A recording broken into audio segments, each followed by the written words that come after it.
Bakit ba ang tao ay sinusubok ng Diyos, kapatid? Bakit niya tayo kailangan subukan? Pakinggan mo sa isang talata ng Pedro. Ganito ang ating mababasa. Upang ang pagsubok sa inyong pananampalataya na lalong mahalaga kaysa ginto na nasisira, bagamat ito'y sinusubok sa pamamagitan ng apoy, ay masumpungan sa ikapupuri at ikaluluwalhati at ikararangal sa pagpapakahayag ni Hesukristo. Talaga palang dumadating ang pagsubok, kapatid, no? Ngayon, yung pagsubok, yan ay bunga ng ating pananampalataya. Ang sinusubok lang naman ng Diyos yung sumasampalataya. Hindi naman sinusubok yung walang pananampalataya. Ang sinusubok niya kung sumasampalataya ka para ikaw ay mapatibay, para ikaw ay madalisay. Para rin yung ginto, sinusubok yun sa apoy.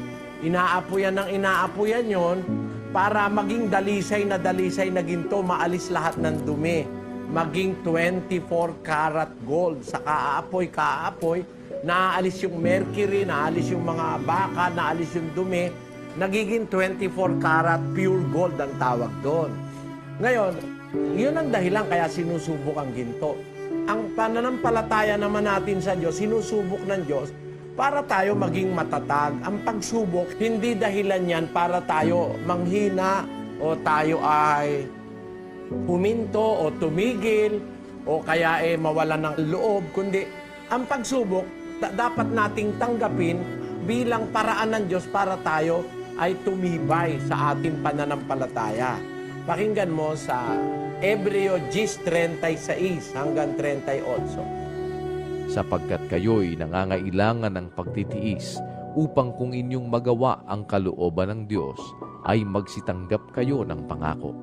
Sapagkat sa madaling panahon, siyang pumaparito ay darating at hindi magluluwat. Ngunit ang aking lingkod na matuwid ay mabubuhay sa pananampalataya, at kung siya ay umurong, ay hindi kalulugdan ng aking kaluluwa. Ayon, ang aking lingkod na matuwid, sabi ng Diyos, mabubuhay sa pananampalataya. Mahalaga yung tayo nabubuhay sa pananampalataya. Dahil pagka tayo umurong, hindi tayo magiging kalugod-lugod sa Diyos, sabi ng Diyos. Kaya ang kailangan, manatili tayo sa pananampalataya. Yun ang layong kaya tayo sinusubok para tumatag tayo ng tumatag sa pananampalataya. Ang katunayan, sa 13 ng Deuteronomio, pakinggan mo, kapatid. Ay huwag mong didinggin ang mga salita ng manghuhulang yaon o ng mapanaginiping yaon ng mga panaginip, sapagkat sinusubok kayo ng Panginoon ninyong Diyos upang maalaman kung iniibig ninyo ang Panginoon ninyong Diyos ng inyong buong puso at ng inyong buong kaluluwa. Ayon, kaya sinusubok tayo para malaman ng Diyos kung talaga iniibig natin siya ng buong puso, buong kaluluwa. Yan. Yan po ang layong kaya tayo sinusubok ng Diyos. At pag dumadating yung mga pagsubok, dapat magpakatatag tayo sa unang Pedro 4, versikulo 12. Mga minamahal, huwag kayong magtaka tungkol sa mahigpit na pagsubok sa inyo na dumarating sa inyo upang kayo'y subukin. Nawaring ang nangyayari sa inyo'y di karaniwang bagay, kundi kayo'y makagalak, sapagkat kayo'y makakaramay sa mga hirap ni Kristo. Ayon, sabi huwag tayong magtataka pag dumadating sa atin ang pagsubok na para bang may nangyayaring hindi na pangkaraniwang bagay. Sabi huwag kayong magtaka, kundi mga galak kayo, sabi ng Biblia.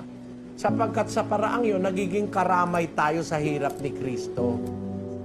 Para ba tayo nakiramay nung siya'y nahirapan sa krus?